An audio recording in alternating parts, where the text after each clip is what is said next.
again there, friends and fans. Raptor here, and a pleasure to have you back on the channel, or lovely to see you here for the first time for Manor Lords. Today we're going to be taking our first look at some more advanced techniques in building in the game as we try to introduce you and everyone else to, well, more of the game, and trying to learn and become a better player and do much more as we continue our tutorial series. Previously on the channel, we've showcased a few other things from the demo and also, of course, from this early access build that talks all things about military, about farming, about laying out roads, and also just getting started in surviving your first winter. So if you'd like to see more of that, make sure you jump back in the channel to the playlist to watch those, and also, of course, subscribe to see more in the future. Right, without further ado, we're going to jump into a somewhat pre-built city, and I'll show you the design and the layout and the evolution of this city as time goes on, giving you advanced tips on how to build and what to look out for, how to upgrade, how to unlock more development points, and how to prepare for invasion, both of yourself and of the enemy, especially if you're playing in that awesome Restoring the Peace mode. Well, thank you again, everybody, for all your support on the channel. Again, thank you very much for subscribing. Thanks for leaving a like, too. Really helps out the channel, and really, more importantly, it helps out Manor Lords. My hope is that so many people find this channel and this game that they love it and try to play other games like Farthest Frontier, Foundation, Austrieve, and many other absolutely fantastic city builders. So take a quick second and let me know a few of the city builders that you'd suggest here on the channel, or ones that you've liked, so other people can find them, and let's go into Manor Lords. Welcome to Manor Lords. We're right at the very beginning, and I think that's where all the advanced tips start, right at the start when it comes to this game. One of the things that I really have enjoyed so far in this game is looking at the rolling hills and the landscape off in the distance, because it's beautiful, but also to identify where there's some really good points for defense and also to build a good-looking village. Now, honestly, I think it's a beginner tip thing to just find an open area and just build wherever and have some fun and try to make everything work, but those of you who are looking for a more advanced build know that you need to look for a few things right at the start in order to build the best city. Fertility, for example, being the first and foremost thing you should look at, with rye being something you can unlock later in the game after getting more development points by building your city. And you can see here that this farm area is pretty much the only one in this region, aside from a couple of others, but those are also really good spots to be able to build a city. So we'll go ahead and do that then. We're going to go ahead and take a look here at Emmer, where it looks to be really good here too. So that means that we're probably going to try to build a city somewhere a little further away. Now check this out over here. I've already started our city far away by building a little bit of a like a hitching post and some other stuff over here, and this will be the perfect layout for a church. We're going to build a church up here because, of course, it's the top of a hill, and if you look around, yeah, we've got ourselves a downslope with a perfect area for a village. So yeah, if you find a high point like this, it's a great spot to put a church. From there, you can put a market next to it, because that's where a lot of foot traffic would be naturally in real life. And then you can build all your homes down that way with a couple of main streets. So we have a great area to expand all the way into our border here, and this is located in the upper left corner of the map. If you kind of first open the map, you'll see that it's kind of up here near where the enemy usually starts at the moment. Now again, this is a early access version that is a creator build, so some things may change, so just keep that in mind. But one of the greatest things about this region that I absolutely love is a little secret over here. In the kind of upper right corner of the region, right on the border, there's a beautiful cliff, and it's perfect for building a city on top of, or a manor on top of, or a city right below. Whatever you choose to do, it's up to you. But all this open area will certainly save us a lot of time clearing trees. So let's do that, and let's start our layout. Let's go. Raining? Oh, I'm so shocked. Right, well, one of the things that you might want to start doing once you're trying to look for building a more advanced city or something a little more beautiful is paying attention to those contour lines. If you're a big fan of city skylines like I am, you'll know that these contour lines are very helpful for trying to make sure you have flat roadways. But in the Middle Ages and medieval times, it's not so easy to find a excavator or a bulldozer, so it's better to build with the land. So you can kind of see here where we built a road along some of those borders and try to build an area inside. So plenty of room here to build buildings off to the side, just like we have with our firewood cutter and logging camp. We built this all next to this awesome forested area here, which we can then use the forestry building to keep replanting, and we'll have a plentiful source of renewable wood directly next to the city. yeah, so if you kind of see, we've built downhill, and we've built a little housing area down here with our 5 houses. We've identified where there's a nice little area to do some hunting, and after re-rolling the map a few times, we found the area that we started in, and also some really plentiful resources, which are great too. And yeah, we're building some large burgage plots here, which, by the way, I would definitely recommend. This is a kind of an advanced technique that you might not think of, but building those burgage plots large is a really great way to get food within the first couple of years, especially vegetables. In fact, more than likely, the bread that we have in our storage will go bad, so again, that's kind of a beginner tip. Build that granary right away and get those things into storage.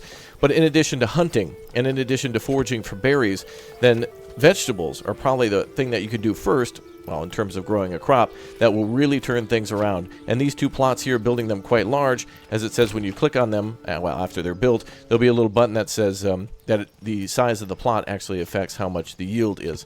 So these 2 will be really important, and have actually helped a city survive up to about 300 population. So you don't really necessarily need many of these, and they don't have to be that large, but we certainly took advantage of that. Yeah, so again, remember, a little bit of a basic tip, but maybe a pro tip too. Build those multiple hitching posts, and make sure you also buy another oxen. We go over this in our kind of earlier tutorial series, so make sure you go back to that. And yeah, we're keeping all of our things together here, like our storehouse and everything pertaining to wood, and we're also thinking about where to lay things out in the future. The marketplace right here, and a snazzy spot to put our church, and then of course a wonderful rolling hill all the way down here. Perfect. Now, over on this left side, a great opportunity to build more houses here on the left, and a great opportunity over on the right, and a road that already is starting to lead to where we'll build our manor. So we've kind of already in our mind, even though we're, what, year 1, year 2, just basically barely starting, and just starting to build our first homes, yeah, we are really starting to think way ahead.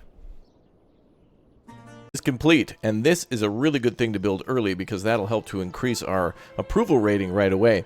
Now, we've already got food and firewood and whatnot that's being sold here. Maybe if we have some leather too from our tannery going, then that'll also provide clothing to us. So food, clothing, and firewood, including the church, will help to raise that approval rating and start us right away on gathering a lot of people. And that's something we want to get up high, so we can get to the tier 2 buildings, and then start charging tax dollars for both our regional wealth, and then also an actual tax rate for the treasury. People will pay rent in this game on tier 2 homes. So the more homes that you have at tier 2, the more money that you'll make per month. I think it's 1 per plot with a family in it, per house per month. So yeah, there's basically 12 opportunities to make money, and of course you can, when we build our manor over here, start taxing people, and it'll be a really good thing for us. So I think in addition to completing the church, I thought we got influence for that, but maybe that's not the case.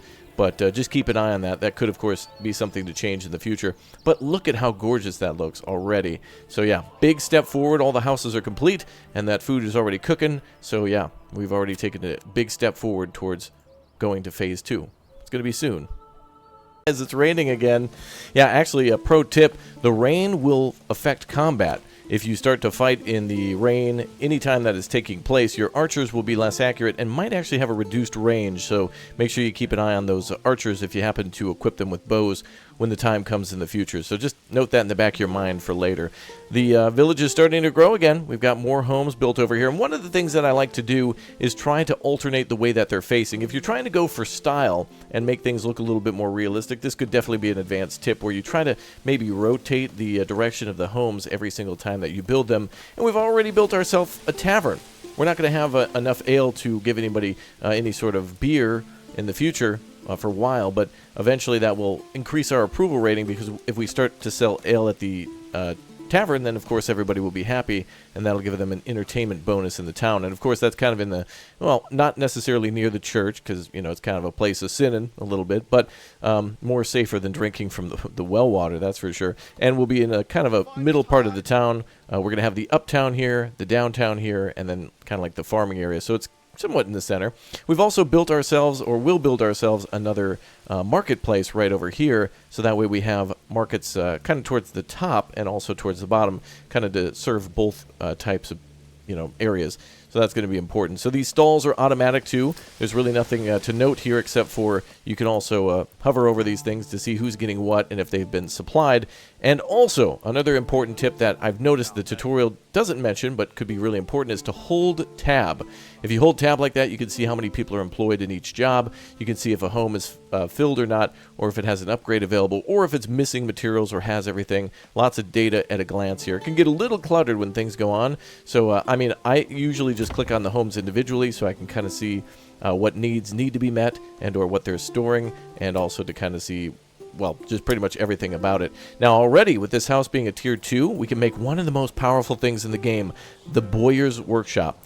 Once you build a trade depot, if you start selling these bad boys, as well as starting to convert leather into shoes, the bows, which in the future we'll be able to make crossbows, but yeah, the shoes and the bows are two things that if you start selling them early, boy, you're going to have a lot of cash, and that's really going to help you to buy things that you might need to keep happiness up, like some extra bread or eggs or apples. But keep in mind, too, that you should also build a lot of those things right away, too. So the chicken coops, definitely put those in the plot ones, and I like to keep everything together. So it'll be like a row of chicken coops here, and then eventually goat pens in order to increase hides. Now, luckily for us, we've got a really nice, rich deposit of wild animals, but there is a way to improve that. Don't forget that you have policies in this game, and they will unlock soon once you hit that first tier, and hunting grounds is a really good one. It makes it so that way wild animals on rich deposits, only the ones with the crown, will breed twice as fast at the cost of 50% reduced yields from crops. I think it's implied that they're actually going to eat your crops and might become a nuisance, but that is a good thing to do for the first few years before you've even started farming, because they produce so much meat, never enough, but a lot of it, and those hides, I'm telling you, making those hides into leather and then selling the leather to your people, but then also making shoes out of it is great because it does two different things. It's counting as two different types of clothing. In fact, if we click on our tier 2s, I don't know if they actually will say this. Let's find a tier 2. There we go. Oh yeah, there you go. So shoes, clothes, cloaks, and linen, leather, and yarn. So if we provide the leather, and if we provide more leather for shoes, that's both of them right there. So the only thing we need to do is maybe start importing some food, upgrade the church, and then build our tavern, which we have, and then import ale. It's going to be a while, takes a while, but we'll get there eventually. Good. Oh, a rare time where it's not raining. All right, cool. So it is now time to build our manor, and it's going to take some long time. But what I would definitely recommend for the manor, and keep in mind you may have heard of some other rumors, and by the way, if you know about this, comment it down below, where a lot of people are asking, can you build walled cities? Where are the palisades? Where are the gates and whatnot? You definitely can do that. Now, raiders are near. They're going to be attacking us in about 360 days. Now we're down to 343, and yeah, you got about a year to prepare for that. Now, this is the traditional restoring the peace mode, so if you don't want to deal with raiders or whatnot, you can always go into prosperity mode, and all of these rules up until now apply, including building the manor. You should definitely do that so you can still get things from the treasury and kind of, complete your role as being the lord of these lands. So it's going to take a while to build this manor, and so let's take a look at it right now. So administration will be a thing that you'll eventually need. Otherwise, you start to take a hit to public order. We have a lack of administration buildings, and in this current version, all we really need is the Lord's Manor and the Garrison Tower. So right now, this requires you to get to a small village, which means you have to build a few different buildings like tier 2 in order to get up there. So keep in mind those rules that I told you before, and it really just requires the homes to have 4 logs, or rather 2 logs to expand the living space to get more people in the same plot. Check our basic tutorial, by the way, for housing layouts, and it might be a good thing to mention now, so I'll do that just for everybody. But it will cost 4 timber in order to upgrade this house, so we'll certainly have to do a lot of cutting of logs. Damn, this music is popping. But anyway, when we lay out these homes, one thing we want to consider is maybe perhaps making a home just for population, just for farming, or perhaps a tier 2 or 3 home that will be for artisans. In other words, like I mentioned before with the Bowyer, it would be a perfect opportunity to build a house here and then basically add like a little workshop to it right there, right? And if we have ourselves a home that's got a plus on the side of it, well, we can have one family here, population, and one family here, another population. That will go under unassigned. This is a full family. So our total of people, remember, is 33, and then we've got 2 families who are unassigned, so we can have them work on some other things for us. But these homes here are going to be really important. These would be where we put our tier 2s, and so it would be a good idea to have these tier 2 homes, not only just for the population and tax, but also because we can make them a cobbler or something in the future. So lay that out in a way that you can actually get a little bit more in there like this, maybe minus the house on the right side, but we can also shrink that down to make sure it also has the burgage plots and also the extra homes, so we can fit more people in sometimes depending on how you make it work, and then also of course the plots that allow for more productivity, things like that cobbler and or an orchard, that type of thing. Orchards are pretty good. I've gone with that in this build, but it's not necessary. You can always import the food that you need, so keep that in mind. So all those extra homes will help you to get extra people to build the manor, and this is important, so let's get to that then. So once we've unlocked things by adding extra homes, we can start plopping down the manor. Keep in mind it'll take 5 timber, 20 planks, and 15 stone at the moment, and you might want to go gather more stone, more planks, and more logs because you're only going to continue to build the manor bigger. Now, the manor has kind of a central building, and the crown jewel of the manor is, well, your manor. And then you're going to be able to go into the castle planner mode. So this allows you to build walls and gates around your home. It also allows you to build an outer tower, and this is an important thing because if you get attacked, it will allow for people to and villagers to shoot out at approaching enemies. So you could put it on the high ground, somewhere where you think the enemy will attack, and you could put your army nearby, and the outer towers can shoot at the enemy with bow and arrow while they're also fighting or approaching. The garrison tower, very important, though we can't build it at the moment. I'll still show you this thing important because it increases your retinue by 12. I just call them my knights or whatnot, my bodyguards. And essentially that's what they are. The house itself gives us 12. The garrison tower will give us 12. And this is perfect for going out and attacking those raider camps. Now, unfortunately, we can't hit commit. There's no blueprint mode here. But you can kind of blueprint this out a little bit and then reset later on or just close.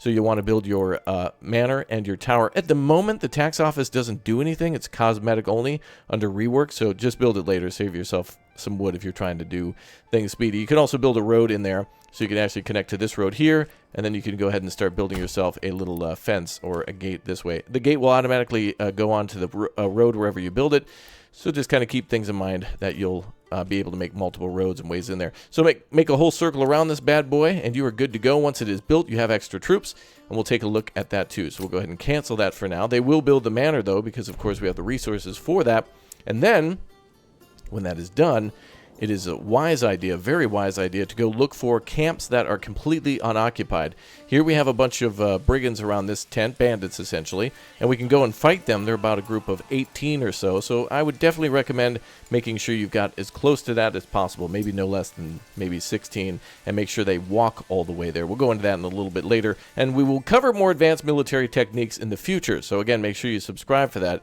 so you can see that one. So anyway, if you wander around a little bit, eventually you'll find a camp that's unoccupied because the enemy has, maybe they've attacked the enemy and they've died. But these will give you regional, or rather treasury. You can click on either giving it to the region, the closest region, so you can give yourself some cash to build some stuff like more burgage plots, or more importantly, you can give money to your personal treasury so you can get your personal knights some cash. These give you about 100, 200 bucks, and that is about enough to buy maybe 2 to 4 knights, and that is a huge difference and really gets the ball rolling and getting a military force that you can protect yourself with without having to rely on the militia, which saves lives, and also, of course, well, eventually will give you give your troops expertise, but it is not implemented at the moment. We'll go on over that in just a second. But anyway, let's build that manor then and see how she looks. In the meantime, we're building additional homes up here. So remember to always use that construction priority on what you want to build first, and it's definitely a way to queue things up and important for when you have those oxen. And don't stop at just 2 oxen. It is definitely a good idea to start buying more. Just remember you need 1 hitching post per oxen and or horse. So yeah, we'll be building ourselves a trade depot, which we did. We'll be buying a horse, which we can soon, and we'll be trading with our people shortly. And that will bring us a lot of cash.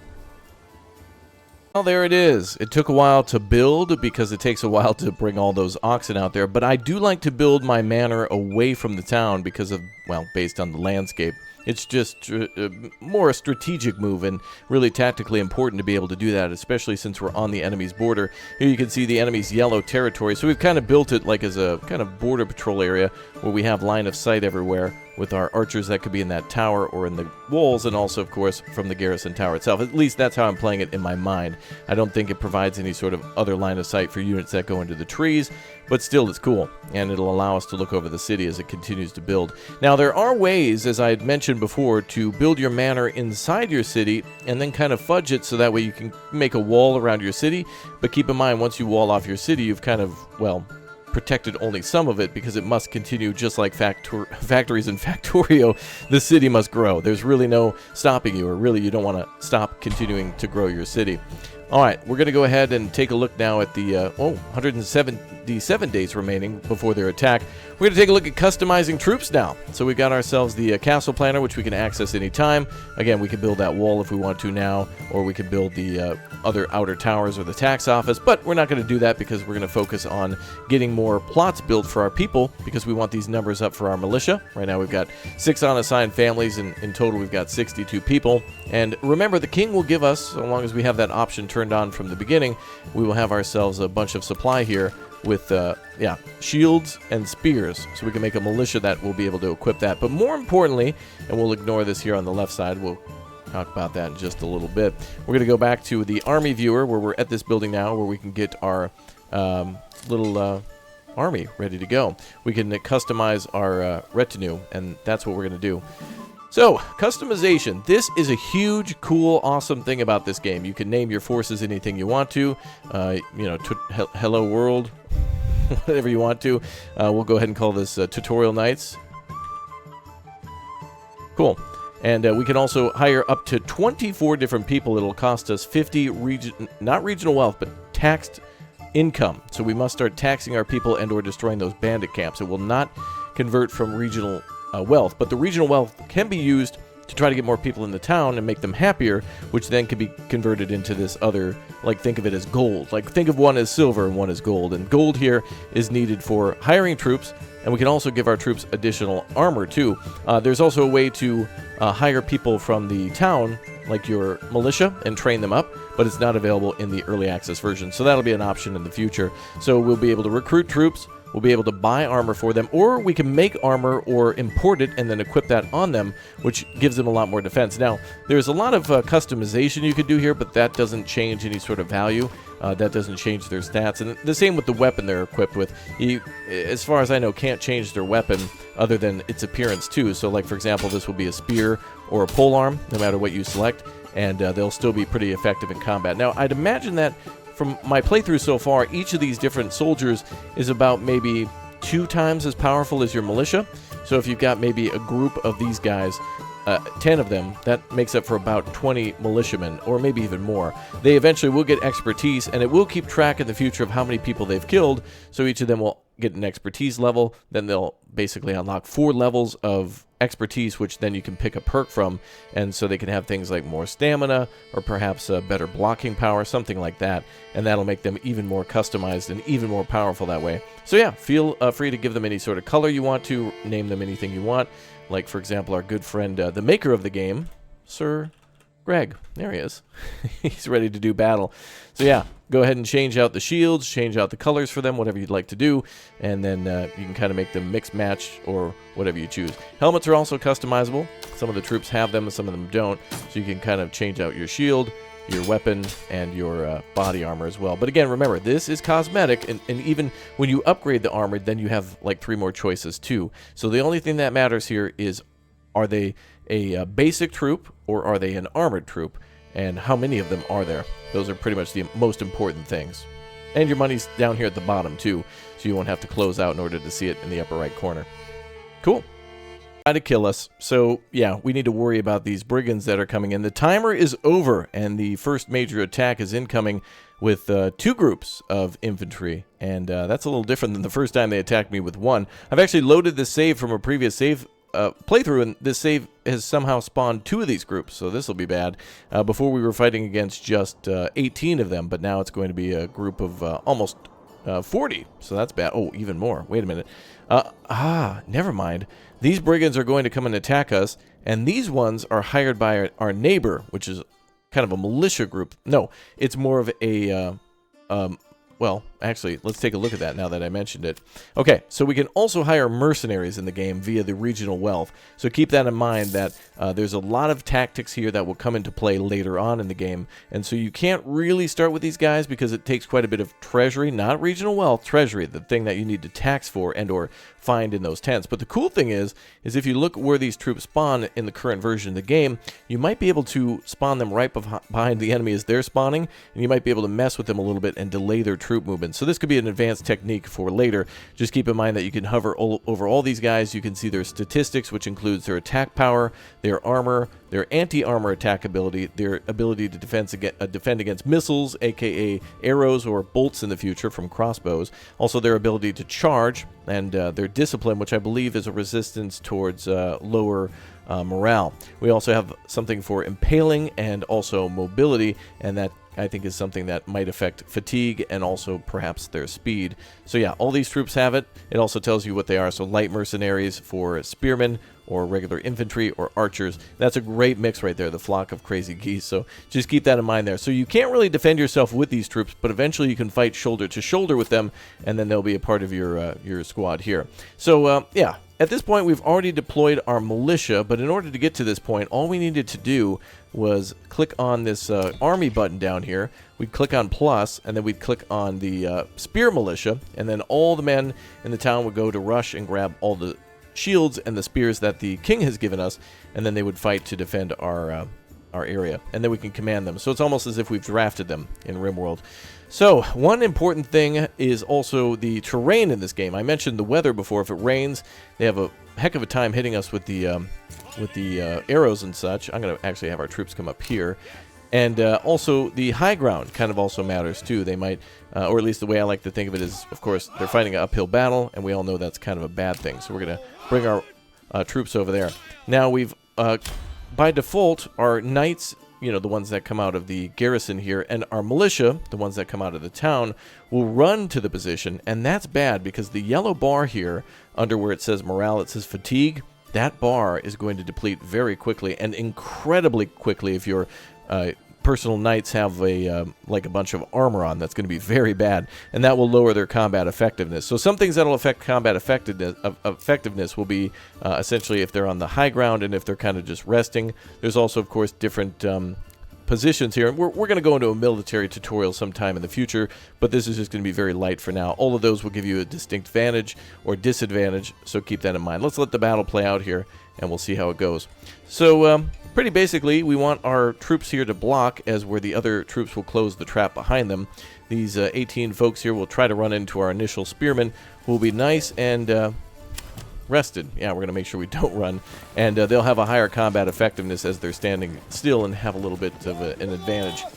So they're going to go for balanced right now, but we're going to switch that to stand your ground, and we're going to have our Knights of Raptoria here switch to push forward. So that way they'll be able to kind of flank the enemy. So we'll put them behind to protect them, and then we're going to do a flanking maneuver. So essentially think of it as the enemy's going to plow into us here, and they're going to be fighting, and then we'll come right up from behind and attack them that way.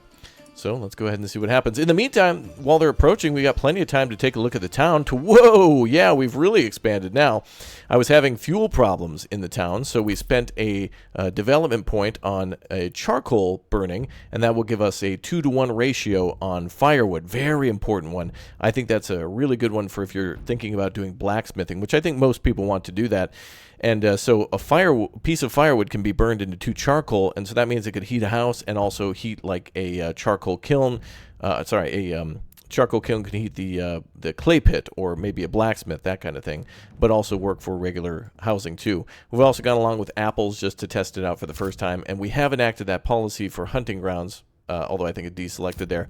There'll be more things in the future for production. And you can also rename your town here. So here we have Medvedi Mesto. I'll let any of you, Faktio? Yeah, Yo-Yo, Ano. If you know what that means, it's, of course, that in many different languages. Give a shout out down below. But yeah, so we have ourselves a charcoal kiln, burning all that. We're growing some more trees here with our forester huts, so that way we can take advantage of endless logs and endless firewood. And the town has really started to take off. Houses creeping all the way up towards the church now. You can see the marketplace really growing as we're supplying a lot more things, and also the marketplace getting us a lot of things, including, I think, ale at this point, or at least it's on the way, and that's going to be an important thing to grow. All right, let's check out our troops. Let's get back to the battle. They're about to get hit, I think. So, again, we'll put our troops in the front here. And the enemy's, yeah, not really liking us too much. Now, I think they're going to head straight for our manor unless they see our troops. So we could have actually had a wall around here and arrows, and I just didn't have enough time at the time to do this. I had the materials, but I was focusing more on trying to build the village. And really, I'd build an economy rather than the walls, because, of course, our troops' morale from each of our different districts where we gather troops from the manor will matter. We'll talk about that in a second. Oh, looks like they're going in for the elite troops. Let's go ahead and see if we can block them. Hit them in the side. All right, change of plans. Whatever. It's all good. They're going to block from behind so they can't escape, and then the Knights of Raptoria moving in, and their combat effectiveness at 91% versus the Brigands are at 61%. Our troops are at 91 and 72. Just stay together, boys. You'll be fine. When these guys drop to about maybe 9% or 9 survivors, then they'll go ahead and start fleeing. But let's go ahead and jump into the battle ourselves. Yeah, you can go into a visit mode and watch the battle if you'd like to. And you can actually run over to your troops and see them fight out. So we will rout these troops shortly, and they'll be on the run.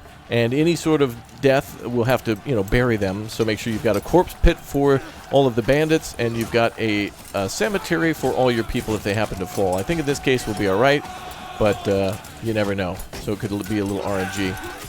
Stick together, boys. Give them hell. Let them regret their decision to come here today. This is a brigand right here. He's staying out of the battle. These guys are a little bit of a coward, so they're not really interested in the fight. And there they go. Actually, that was one of our boys. Sorry, boys. There were way many of them, so they couldn't engage everybody. But good job. I didn't mean to do that. I'm sorry. I didn't mean to call you a coward. Hey, we survived. 20 and 5 troops remaining, so nobody died. So then we'll disband these units so they can go back to their regular day jobs, essentially. And, we have to do that in our territory. So creep over there just a little bit. Yeah, we're right on the border, but fighting in the enemy border doesn't really matter too much. Oh, look at all those bodies. Ugh. So, yeah, we'll have to have our little graveyard keeper come over and deal with that. There we go, disband, and our other troops will return to battle. Cool, so we're not going to worry about the graveyard or anything now. I just like to build that out of town. Just get out of town. You just build that somewhere over here, and then you're good to go. But again, remember, the church will automatically bury anybody with the graveyard keeper here that you assign if you happen to lose any of your own troops. Right, so looking back at the town, we've really made some nice upgrades. We're continuing to do that thing I mentioned where we try to make all the houses face away from each other a little bit, and we made some interesting decisions here to have some of them have burgage plots and some of them not. But I did make those foresters, which really makes the difference, and same with fuel, and that might be a good move for the future. And now that we've got our troops here, we're going to have them rest again, and then we're going to, oh, look at everybody's coming on back to town. Good job, boys. So yeah, all these people now will become taxpayers. We're going to try to get our population up to like 50 and then start taxing them more and going out to those tents to get more money to improve our troops. Ooh, bandit camp was sighted. Look at that. As soon as they're defeated, another group ripe for the picking. Perfect. Rain, rain, rain again. Yeah. All the time in this game. Pretty much like every March and April and probably into May. And then June, July are dry, and then August, maybe too, but then definitely September, October, and November just filled with rain until the snow in December. Right, so not much has changed here other than slow growth. We're increasing that population ever more, and we're getting a lot more charcoal from the charcoal kiln, and that's a good thing. Yeah, this is all surplus, by the way, so our totals are quite high, and we're also importing a lot of food. It is going to be time to start farming. So now that it's the fall, we're going to go ahead and probably start cutting down some of the wood here and take advantage of that farm field that we saw at the very beginning. Now, at this point in the game, I've been playing on slow just to make sure I'm more observant of everything and trying to solve problems as they occur, and also to take advantage of every time that we can buy an oxen, which is once a month. But hey, look at that. We're actually earning 200 coin, and we're about to earn thousands from our exports of shoes, which I did mention we're going to start to do So I think we've got, yeah, look at that, 84 leather there. And we've started to upgrade to cobblers now. So a cobbler here on the left and one upgrading on the right. Almost done, in fact. I like to do these in groups of 2. So I like to keep 2 cobblers next to each other. And then these will be 2 Fletchers. So we'll upgrade this one as well. So we'll be exporting, bows, and we'll be exporting shoes, as I mentioned. Some of the shoes will be for us, and most of them will be for export. And that'll make us a ton of money to import the rest of the food. But we still want to grow some stuff. Just keep in mind that it probably is going to take more people than you think. You'll need about 8 people for the farm at maximum. You'll need people for the mill, and then you'll need people for the bakery, as well as probably the malt house for if you're going to grow barley for the tavern, which then needs to be brewed. And you can make a brewery in some of these artisan homes too, so a tier 2 house. So you'll need quite a lot of stuff to import, or rather to make your own. So importing is a little bit more alluring, especially if you're trying to get your workforce to do other things, as we are. So slow and steady wins the race. I'm also cutting out some more trees for possible future building and identifying areas that are nice and flat for more trade. It's okay that we built up against the enemy's border. If there's an attack coming in, we'll be well aware of it, even if they come from like over here, and our troops are kind of standing ready. And now we got a little bit of wealth. If we go back to our manor, if we take a look at the army, we've got 5 out of 24. So as soon as we got money, we're going to step it up. So pretty good so far. Yeah, you can take a look at all the buildings, and yeah, again, we're not even really building that many roads. We laid out all the roads from the start for the most part, maybe making a few roads here and there to create loops and intersections, which really look interesting and beautiful. And we've just basically kept on trucking and upgrading.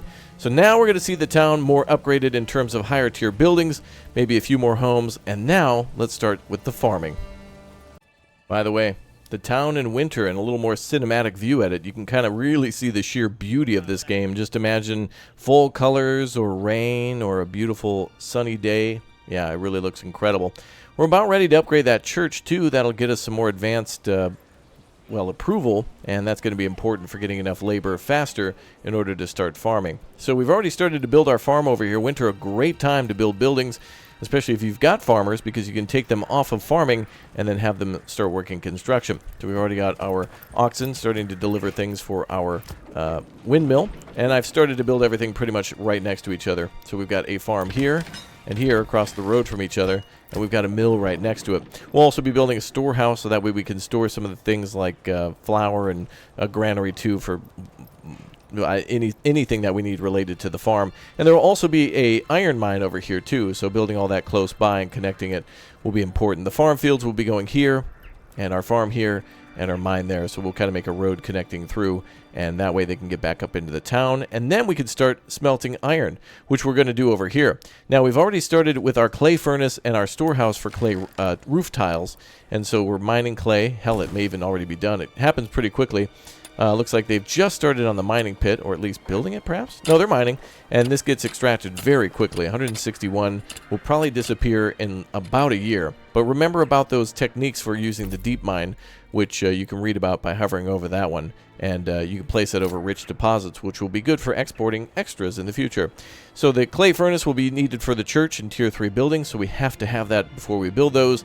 And those will get our population up without expanding the town too much, making for a quick and snappy growth rate and trying to keep that approval rating up. We're at 69% right now. Nice, nice. All right, let's start laying out all the farm fields and the iron mine as soon as all the farming buildings are complete. It looks a little different, but it's still beautiful, even more though than before. So check this out. We've got our original burgage plots down there with all the carrots and cabbage going. We've expanded our town over to the left, like I said we would, and even more homes being built just below. Those are going to be all the ones for goats and additional farming, essentially. And we're building some new things here. Just behind the buildings at the bottom will be our blacksmith and our bloomery in order to make iron slabs. And then, of course, tools from the smithy. Now, blacksmithing will be done in the artisan homes, and so we're starting to upgrade everything to tier 2 as much as we can, and also tier 3. So we've got some homes here that are tier 3 ready to rock, and it looks like we've got some more invasions on the way too, but we'll deal with that later. So yeah, tier 3 homes looking real nice. They can also hold more families. And if we take a look at people, we've got 1 out of 2, so we have a second family that can move in there. And we can even have another family if we built another house onto these plots, if they were big enough. So I'm trying to make an uptown area that's going to have a lot of big buildings. Again, look at that, the marketplace looking great. In order to go into the cinematic mode, by the way, hold control, and hit Charlie, or C, and you'll be able to do that. We've upgraded the church with all those clay tiles that I mentioned, and that is really important and a requirement for all the homes to go from Tier 2 to Tier 3. So as you can see, they have water access, they've got ale at the tavern, we've got our church up to Tier 2, fuel is being delivered, ample fuel being delivered.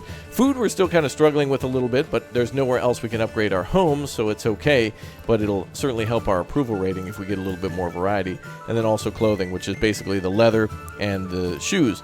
Now we could always change that and start growing flax for linen, or we could have sheep for wool, but and that will make yarn, and that would take away from the leather supply being used just for a kind of a clothing purpose. People are probably making their own stuff at home, but that'll get more towards the shoes. Let's go check out the farm. Hey, check it out. Nice. We've laid out all the fields, and we can talk a little bit about doing crop rotation. Now, we'll talk about this in an advanced tutorial in the future for farming, but basically we're growing a lot of wheat with fallow in the middle, and we'll go into some more development techniques on that a little bit later. So make sure you watch that video. But this layout here pretty much follows everything that we saw from the very beginning for fertility for emmer, which is also wheat. When you look at the emmer listing here, and you're wondering what the hell is emmer, is it rye? No. It's wheat. So think of it as wheat, or emmer, flax, which will make linen, barley, which will make beer, and rye, which is a more versatile crop that pretty much grows anywhere. Like if you click on that, you can see where it just changes. It becomes much more, much higher yield. Really. Okay. Well, we've built like 6 fields here, I think. Yeah, and that's so that way we could do all the rotation, and they're pretty big fields too, which is why I included a couple of farms. But also we could get oxen here. But if you don't have the additional oxen with the development point, which I'm going to try to skip, we'll employ a bunch of people. And I just like to put more people here than less. If we only need 8 people in one farm, I might do 4 and 4, so that way they have more storage space for all the wheat for the windmill. And that'll be stored kind of at the storehouse and a nearby granary that we'll work on. Regardless, it looks really good, and this is a great time to do this because we need another food source like bread, which we're still struggling with. But I am trying to import meat, vegetables, berries, bread, and eggs, and I still have that policy going with more meat and lesser fueled fertility. I'm still kind of testing that out if the fertility will be really impacted or if it's kind of just be not too much to worry about. Anyway, we're building more homes. I also utilize the, and this is a pro tip for decoration, and I'm sure you may have thought of this, but if you click on the forester's hut and go to advanced, just like you can with the logging camp, you can choose areas in which they work. So you can actually kind of create a circle for that. So remember, if you click on that, you can actually tell them where to plant stuff or where to not plant stuff. Hit Control, and you can adjust the size of that. So I built like a little tiny grove of trees here to block these homes from the King's Road, which is like kind of the main highway. So I was going to try to give them some sort of privacy and build more Tier 1s over here and really separate the town from the road a little bit. And then we're going to have a large logistics depot here for trade, and oh man, trade is going to be insane. I'm still experimenting with that, and I've ended up building like 3 or 4 trade depots before, and it's just simply not enough. So lots of trees being felled here, lots of trees in storage, lots of people in the town, and we also can, of course, upgrade our army now. So how did we do? Now that we've upgraded the town from where it was to where it is now, with all these extra people and all these upgraded homes and all this extra regional wealth coming in, which allows us to buy more food, which increases the approval rating, which allows us to charge a higher tax. Take notes there. But yeah, so what do we get if we enter the army planner now? Check that out, up to 12. And we can even buy more if we get a little bit more cash. So 5 to 12, I'd say once we hit 16, we go out and start hitting those camps. What do you say? Good idea, huh?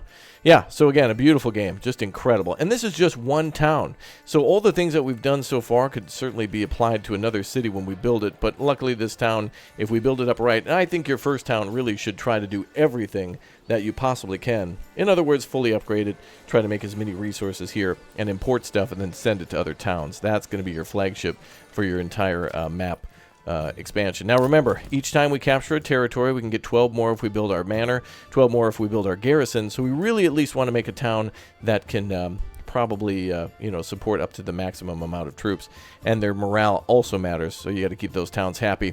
Strategically, I think I want to advance here in the middle. The enemy has captured everything on the outer limits here, but if we capture the middle, it's kind of like having the center square in tic-tac-toe. We're going to maybe go north, or anywhere that he advances to will be in charge of. We'll be able to attack. So cool stuff. All right, let's move on to some more advanced tips. Let's go. It looks a little different, but it's still beautiful, even more though than before. So check this out. We've got our original burgage plots down there with all the carrots and cabbage going. We've expanded our town over to the left like I said we would. And even more homes being built just below. Those are going to be all the ones for goats and additional farming essentially. And we're building some new things here. Just behind the buildings at the bottom will be our blacksmith and our bloomery in order to make iron slabs. And then of course tools from the smithy. Now blacksmithing will be done in the artisan homes, and so we're starting to upgrade everything to tier 2 as much as we can, and also tier 3. So we've got some homes here that are tier 3 ready to rock, and it looks like we've got some more invasions on the way too, but we'll deal with that later. So yeah, tier 3 homes looking real nice. They can also hold more families. And if we take a look at people, we've got 1 out of 2, so we have a second family that can move in there. And we can even have another family if we built another house onto these plots, if they were big enough. So I'm trying to make an uptown area that's going to have a lot of big buildings. Again, look at that, the marketplace looking great. In order to go into the cinematic mode, by the way, hold Control and hit Charlie, or C, and you'll be able to do that. We've upgraded the church with all those clay tiles that I mentioned, and that is really important and a requirement for all the homes to go from tier 2 to tier 3. So as you can see, they have water access, they've got ale at the tavern, we've got our church up to tier 2, fuel is being delivered, ample fuel being delivered. Food we're still kind of struggling with a little bit, but there's nowhere else we can upgrade our homes, so it's okay, but it'll certainly help our approval rating if we get a little bit more variety. And then also clothing, which is basically the leather and the shoes. Now we could always change that and start growing flax for linen, or we could have sheep for wool, but and that will make yarn, and that would take away from the leather supply being used just for a kind of a clothing purpose. People are probably making their own stuff at home, but that'll get more towards the shoes. Let's go check out the farm. Hey, check it out. Nice. We've laid out all the fields, and we can talk a little bit about doing crop rotation. Now, we'll talk about this in an advanced tutorial in the future for farming, but basically we're growing a lot of wheat with fallow in the middle, and we'll go into some more development techniques on that a little bit later. So make sure you watch that video. But this layout here pretty much follows everything that we saw from the very beginning for fertility for emmer, which is also wheat. When you look at the emmer listing here, and you're wondering what the hell is emmer, is it rye? No. It's wheat. So think of it as wheat or emmer, flax, which will make linen, barley, which will make beer, and rye, which is a more versatile crop that pretty much grows anywhere. Like if you click on that, you can see where it just changes. It becomes much more, much higher yield. Really. Okay. Well, we've built like 6 fields here, I think. Yeah, and that's so that way we could do all the rotation, and they're pretty big fields too, which is why I included a couple of farms. But also we could get oxen here. But if you don't have the additional oxen with the development point, which I'm going to try to skip, we'll employ a bunch of people. And I just like to put more people here than less. If we only need 8 people in one farm, I might do 4 and 4, so that way they have more storage space for all the wheat for the windmill. And that'll be stored kind of at the storehouse and a nearby granary that we'll work on. Regardless, it looks really good, and this is a great time to do this because we need another food source like bread, which we're still struggling with. But I am trying to import meat, vegetables, berries, bread, and eggs, and I still have that policy going with more meat and lesser fueled fertility. I'm still kind of testing that out if the fertility will be really impacted or if it's kind of just be not too much to worry about. Anyway, we're building more homes. I also utilize the, and this is a pro tip for decoration, and I'm sure you may have thought of this, but if you click on the forester's hut and go to advanced, just like you can with the logging camp, you can choose areas in which they work. So you can actually kind of create a circle for that. So remember, if you click on that, you can actually tell them where to plant stuff or where to not plant stuff. Hit Control, and you can adjust the size of that. So I built like a little tiny grove of trees here to block these homes from the King's Road, which is like kind of the main highway. So I was going to try to give them some sort of privacy and build more tier 1s over here and really separate the town from the road a little bit. And then we're going to have a large logistics depot here for trade, and oh man, trade is going to be insane. I'm still experimenting with that, and I've ended up building like 3 or 4 trade depots before, and it's just simply not enough. So lots of trees being felled here, lots of trees in storage, lots of people in the town, and we also can, of course, upgrade our army now. So how did we do? Now that we've upgraded the town from where it was to where it is now, with all these extra people and all these upgraded homes and all this extra regional wealth coming in, which allows us to buy more food, which increases the approval rating, which allows us to charge a higher tax. Take notes there. But yeah, so what do we get if we enter the army planner now? Check that out, up to 12. And we can even buy more if we get a little bit more cash. So 5 to 12, I'd say once we hit 16, we go out and start hitting those camps. What do you say? Good idea, huh? Yeah, so again, a beautiful game. Just incredible. And this is just one town. So all the things that we've done so far could certainly be applied to another city when we build it. But luckily this town, if we build it up right, and I think your first town really should try to do everything that you possibly can. In other words, fully upgrade it, try to make as many resources here, and import stuff and then send it to other towns. That's going to be your flagship for your entire map. Expansion. Now remember, each time we capture a territory, we can get 12 more if we build our manor, 12 more if we build our garrison, so we really at least want to make a town that can probably support up to the maximum amount of troops, and their morale also matters, so you got to keep those towns happy. Strategically, I think I want to advance here in the middle. The enemy has captured everything on the outer limits here, but if we capture the middle, it's kind of like having the center square in tic-tac-toe. We're going to maybe go north, or anywhere that he advances to will be in charge of, will be able to attack. So cool stuff. All right, let's move on to some more advanced tips. Let's go. Well, it's time. We're going to go on our first attack now and start clearing out those tents. So let's go ahead and get our army together, to which we have 18 Knights of Raptoria. And many of you fine folks who've become members by clicking and tapping join, or supporting us over on Twitch with the links down below, are going to be a part of this glorious army that will certainly rout the enemy for sure. Alright, well, we've got all these fine folks here that we've given a lovely color palette to. They're pretty much all either blue or a mix of like blue and white, and some red, even though, yeah, we've given them all blue. I don't know, but it doesn't matter. We're going to deploy these troops and go out on a mission. And that mission will be to clean up these streets. We're going to deploy the troops, and we're going to make sure they're not running, and we're going to let them walk out into the field of battle. There they go. Right, so they all come on out of the manor, and we're going to go ahead and get them to come down to the edge of the border and go to the nearest bandit camp, which is right over here. Now, unfortunately for us, well, there's no bandits here at the moment, so, well, I mean, unfortunate because you don't get to see a battle, but fortunate overall because we can't even risk the possibility of even taking a loss with our troops. But once we get here, when we tip this bandit camp over, we'll receive a message on whether or not we want to send that to the town, which I don't think we need it. We have over 2,000. Or we can send it to our personal treasury, which just giving ourselves like 200 would allow us again to recruit about 4 people, and or armor as well. We don't necessarily have to have a full group. We can actually give them better equipment. Well, never mind. Look who decided to show up. A bunch of bandits just spawned. All right, well, I guess you're lucky after all. Thanks, Greg, for spawning those in.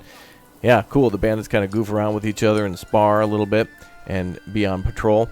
Now, another thing that happens in this game, for those of you who may not know, is that the bandits here will randomly steal from you, no matter if you have 1,000 security guards in your town and tons of defensive walls and towers. Not much you can do to stop them. So let's go beat up the riffraff, the rabble, and then let's go ahead and take over their tents. So we're just going to take a little walk. Our troops, unfortunately, have to walk at the moment. There's no cavalry in the game, but there is plans for cavalry, of course, and then maybe siege weapons and some other things will come along. So I think that's why the map sizes are pretty large, actually, but not the biggest that I think they'll be. This is a lot of territory to cover, though, on foot. So our folks will walk all the way down there, and then we'll go do some battle. So we'll be back in just a sec. Let's see it take place.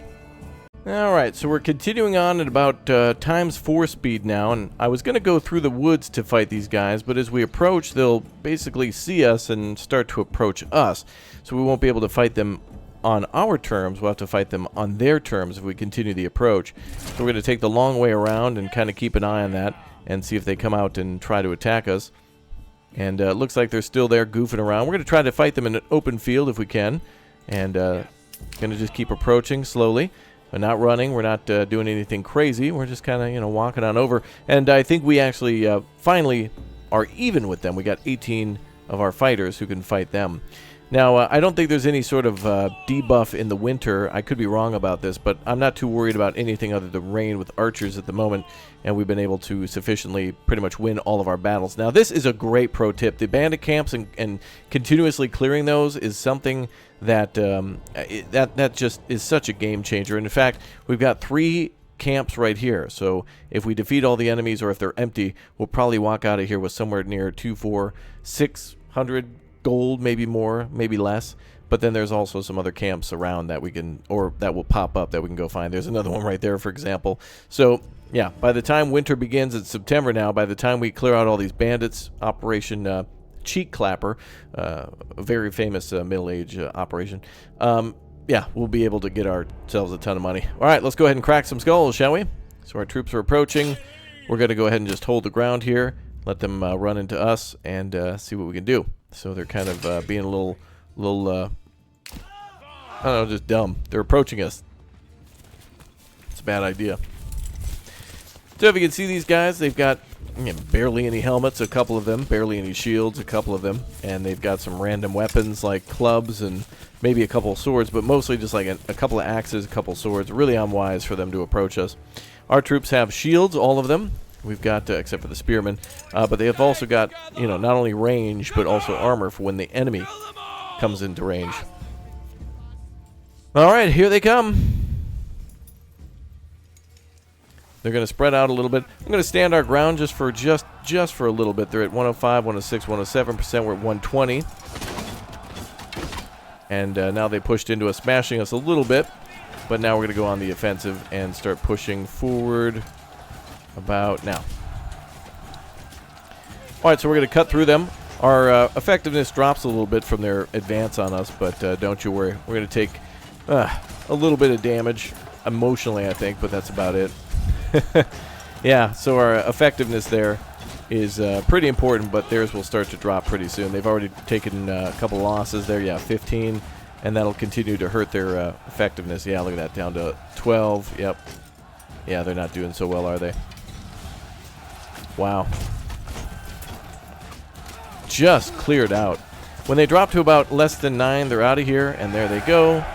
And that's that. So again, we're playing on normal as well, and I think with this being an early access game, and also with me playing a version of this game that's not yet released, I think it's important to just kind of play it on the standard setting, and then upon the early access release, and more importantly the 1.0, I want to give it a try on a higher challenge with more difficulty for combat, and also more difficulty for all the resources and everything. So our group will walk over. Let's go ahead and go times 12, and then we can claim everything from that little camp. So once we approach, we can go ahead and choose to knock this camp down. And hopefully there's different camps in the future. It'd be cool if there were more fortified ones and maybe guard towers and such. So we're going to go ahead and send this to the treasury. I think this is super wise. We get 198 coin in total now. 189 is what we've got from destroying the little tent. And we can keep doing this like 3 more times. So I don't think the enemy has any other locations around. Oh, also the enemy approached one of the tents here. So I could have cut them off there as well, but it's all good. So there's, yeah, I can go straight for this one or this one. There's an enemy here. So we're going to try to cut off the our rival. Our rival in yellow, Hildebrand, whatever his name is, Hildebolt, he's trying to clear out these camps too. So we're going to try to cut him off and go for these bandits before he does. So as he sends over troops, which I don't know why the camera's flying to the sky. Oh boy, I think I broke things. There we go.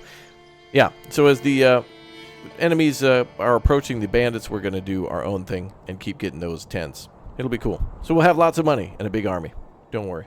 All right, it's now winter, and our troops have done their rounds and have basically tipped over all the tents, and they're on their way back and or have arrived back already.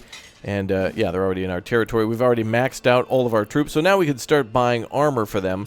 And as you can see, as we invest in that armor, yeah, boy, do they get a lot of armor. By the way, a big shout out to the publisher, Hooded Horse, and also the developer, Slavic Magic, who I think had a hand in picking this out, sending me and a bunch of other content creators some really cool helmets and stuff for everyone to wear and show off. It's really neat, so thank you guys for that. That's very special. Very cool indeed. Yeah, so as we upgrade our armor now, our troops become even more deadly, and we can change out their their appearance here. He looks very skinny, that guy, but there he looks a lot more more bulky. So there is different armor for the spearmen versus the kind of the shield bearers here. At least it looks different because they're carrying a shield, and I think this armor is probably better for the swordsman, and that might be better for the maybe for the spear because there's a little bit more range. But keep in mind, yep, same things apply. We can now change the color again, and they're just wearing a breastplate, essentially, and maybe some more chainmail. So pretty good. And that, of course, takes from our regular income. So pretty important. And by regular income, I mean our treasury, the regular income we receive from taxing everybody in the town.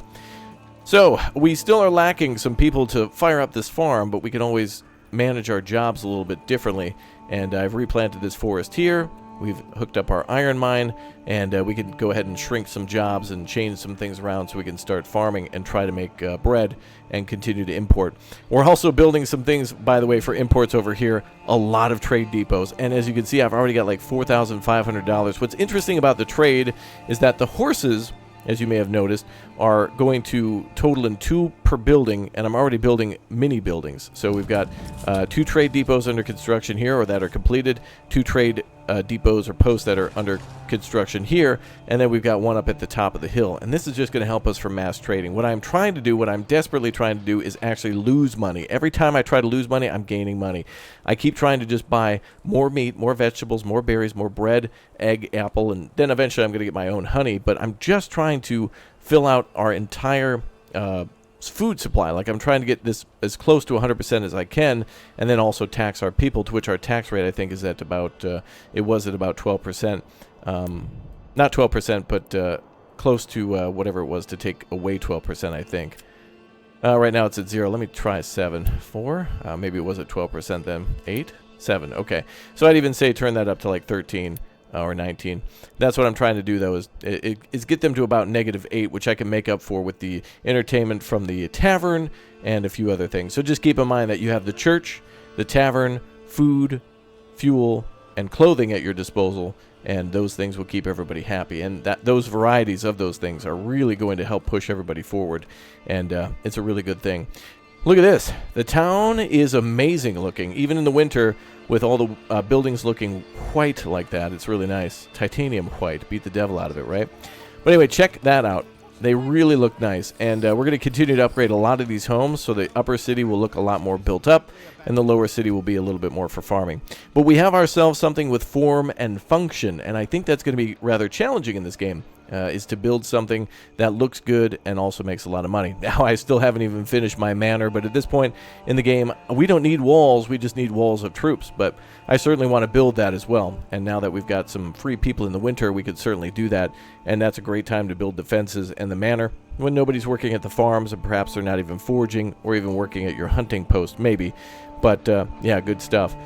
So, yeah, some last-minute advanced tips I can think about is keep in mind that you can gain influence, and this may be explained through the game, but as you go to your manor, under your, actually it's here under the taxes, you could send some food to the church, a percentage of surplus food that will be given to the church and in return for influence. If you give 10% of your food or more, that'll continue to gain your influence, and then you can start claiming these territories here, and you could challenge this guy for it. So you'll need quite a bit, 2,000 here or 1,000 for the middle, so we'll need a lot. So we got to keep on grinding. You know, every year we'll gain more and more influence as we give the church more, and as we win more battles against bandits. Every time we fight those bandits, too, I didn't mention that influence we gain from that goes right there. And influence that we gain from defending ourselves also goes to there. So that'll be great for claiming regions. So you basically got to go into a region, continuously clean it up, and then claim it.